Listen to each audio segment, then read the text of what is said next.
পরিবারের সাথে কোনো সিদ্ধান্ত নেওয়ার আগে স্ত্রীকে জানানোর প্রয়োজনীয়তা মনে করছেন না। প্রায় প্রায় সবার সামনে অপমান করে বসেন, ছোট করে কথা বলেন। স্ত্রীর বলা তার ছোট বড় কষ্টগুলো বেশিরভাগই বকবকানি ভেবে ইগনোর করেন।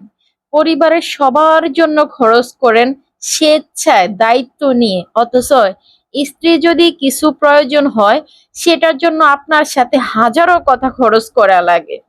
মার্কেটের কাস্টমার থেকে শুরু করে এলাকার প্রতিবেশী সবার সামনে আপনার রাগ কন্ট্রোল হয়।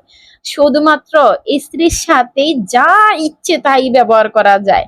যদি সবার সামনে স্ত্রীর প্রতি যত্নশীল হওয়াকে আপনার কাছে আদিক্ষেতা মনে হয়, তাহলে আমি বলবো ভাই, ওই দিনকে ভয় করুন যেদিন আপনি বিষের বোতল নিয়ে আপনার স্ত্রীর সামনে দাঁড়াইয়া থাকলো, আপনাকে রাস্তায় কুত্তায় ছিঁড়ে খাইলো, মনে করেন যে আপনার স্ত্রীর কিচ্ছু যাবে আসবে না।